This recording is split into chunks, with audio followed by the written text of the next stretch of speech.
Thinking about buying a new construction home in Austin in 2025? Well, new construction might be the smartest choice for people in Austin or buyers in Austin looking for a home with maybe more perks and fewer headaches. I go by Ian of Austin everywhere on the internet. I'm very excited because I've been blessed with the opportunity to help many home buyers purchase a new construction home. It's always strange to me that a lot of people aren't aware that they can bring a realtor to the new construction home site.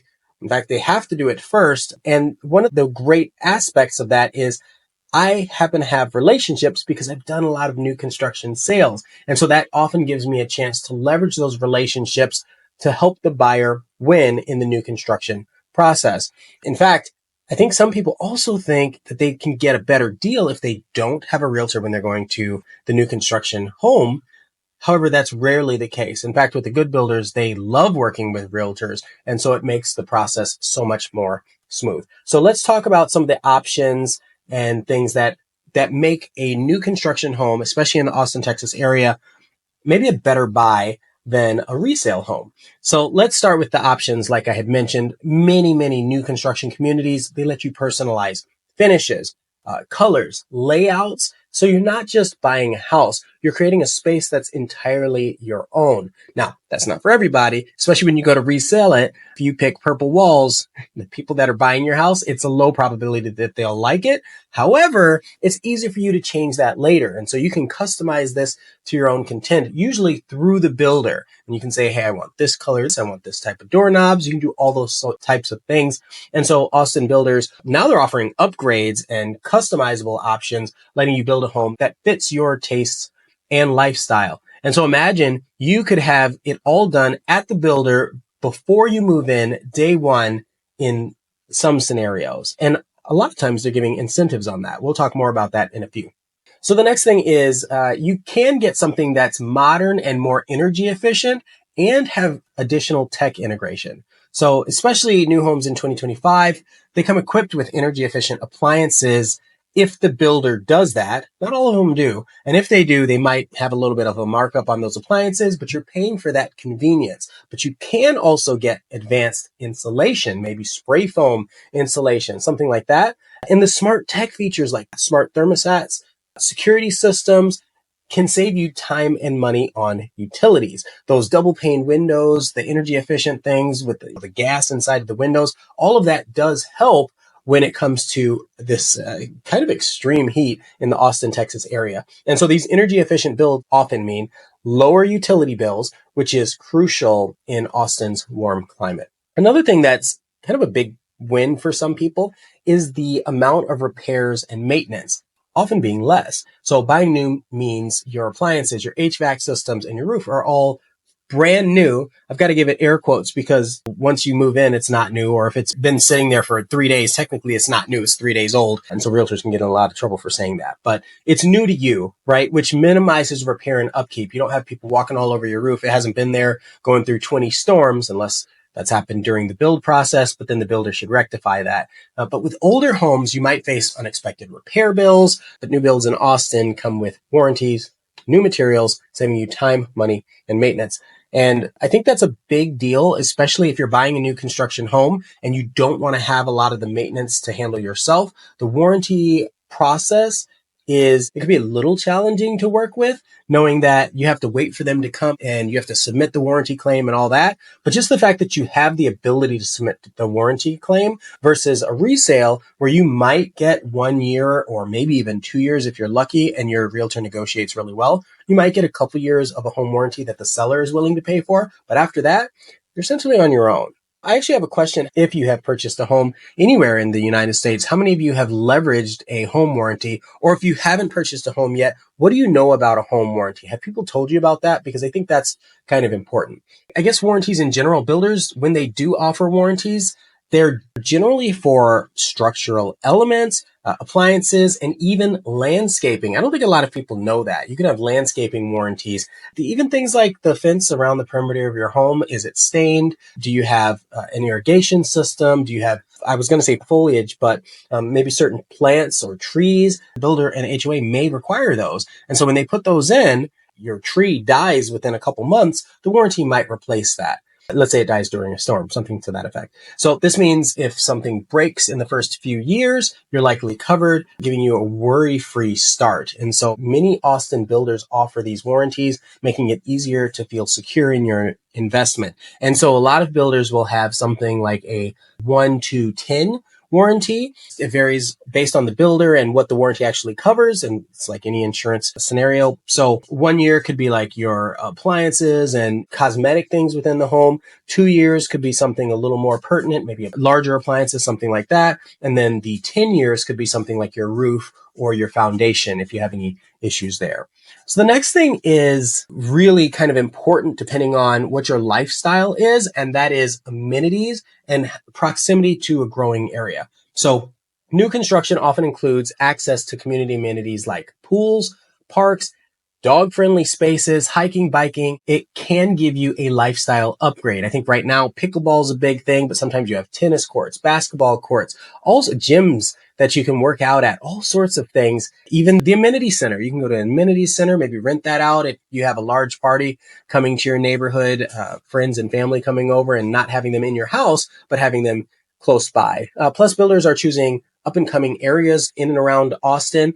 Oftentimes, you're going to get a lot of the neighborhoods around the city, so a lot of the suburbs, and you're getting the benefit of a new home in a growing neighborhood, generally with fairly close proximity to somewhere downtown or a road that can get you downtown rather quickly. One thing that I want to talk about a little bit is in Austin, every neighborhood has a different tax rate. And so that property tax rate can affect some of your borrowing options, which leads us into our next mention. It could be that there's better access to financing options and incentives because builders frequently work with preferred lenders to offer buyer incentives like reduced closing costs, interest rate buydowns, or even discounted upgrade packages. This is especially beneficial when interest rates fluctuate, making new construction an even more attractive option. But I really want you to be careful with that. I almost always recommend getting multiple opinions. And then again, if you're going into an area, you have sometimes hidden property tax rates, hidden MUDs or municipal utility district rates on top of the tax rates. Sometimes what looks like closing costs are being covered are actually being stuffed into the loan, and it's increasing your interest rate or increasing your down payment or increasing something else elsewhere. And so if you don't know this going in, you want to keep an eye out for that. And that's another reason why having, a professional assistant and consultant going with you in this process could be beneficial to you. So a quick reminder, if you're exploring your options, I have lists like this just about new construction neighborhoods on my website, ianofAustin.com. And hopefully that helps give you more tips on finding the right fit. And let's move on to the next. So the next thing I want to talk about is floor plans, modern floor plans that fit today's lifestyle. So it's kind of interesting because have you ever walked into a house and you thought it's disjointed or it feels weird, or you're like, why are the doorways so low? Stuff like that. And I'm a short guy, so if I end up thinking that the doorways are low, we've got a real problem. Typically, new homes built today are designed for today's needs. And people are getting larger. I swear they are. But they typically have open floor plans, ample storage, and that's really important in Texas, and flex spaces for things like remote work, entertaining, or even a home gym. And so like entertaining, I love the idea of having a family room or a loft where all the kids can gather and play. And maybe they're upstairs and you don't have to worry about downstairs getting messy, that sort of thing.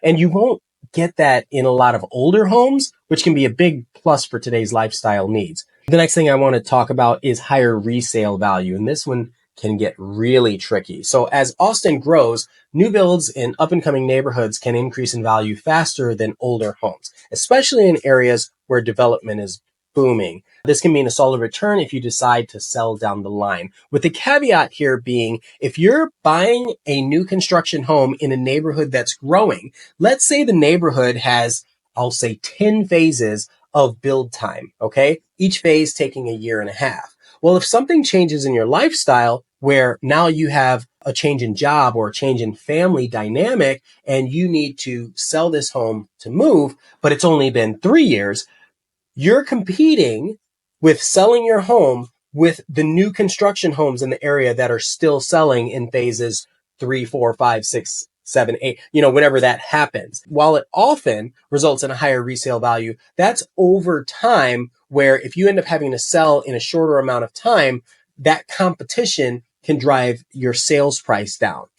One advantage, though, is that generally if there's multiple phases in a new construction community, the earlier the phases, the faster or more rapidly the property taxes are getting paid down.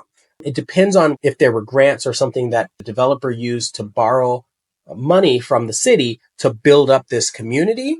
And so this can get real tricky, right? A little crunchy here, but the property tax can decrease over time to a certain amount.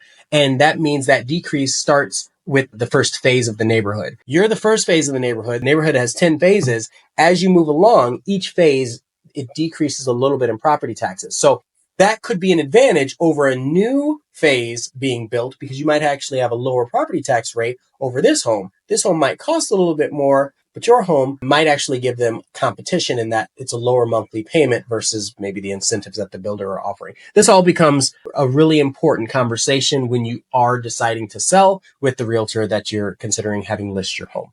So the next thing I want to talk about is enhanced safety and building codes. So new construction generally meets the latest building codes and safety standards, which can mean better quality and safety for you and your family. This includes safer wiring, maybe newer fire safety measures, stronger foundations, and a win when it comes to peace of mind. And so things like foundations, like there are particular neighborhoods in Austin where it's built on like clay versus on some kind of limestone or granite or heavy rock. And so the clay can be malleable. And so some of the foundations have actually become malleable themselves. So like one of the neighborhoods I'll talk about is Whisper Valley. I'm sure I've got a video on that somewhere, Whisper Valley, where they built the homes to where they're almost spongy. And so they move because they know that the land moves, and that keeps the foundation from cracking as a typical foundation would. Think of it similar to some of the larger skyscrapers in the United States, like the Willis Tower, what is actually the Sears Tower. I'm originally from Chicago. It's called the Sears Tower. I think they've renamed it to the Willis Tower, or the Empire State Building or something like that, where as you get over a certain number of floors, it has to have some sway so it keeps from cracking. Well, they've done that same thing with some of the foundations in the newer construction homes based on modern day needs and updated building codes. And so there are a lot more than that. You can look up. In fact, I should probably have a link to the building codes on my website. Do I need to do that? I'll do that. I'll put a link to the current building codes on ianofAustin.com. Why not? That way you can find everything you need on that website. Okay, so I think I covered a lot of information. So if you're ready for like a modern, low maintenance, energy efficient home in a growing community, new construction in Austin or the greater Austin area could be perfect. Don't forget to check out ianofAustin.com for more neighborhood insights and connect with me directly. If you're ready to explore options, I'm here to help you find the best fit in 2025's Austin market. Thanks so much for watching. Subscribe, hit like, and leave a comment on your must-have feature in your next new home. I'll see you in the next video. Thanks for watching.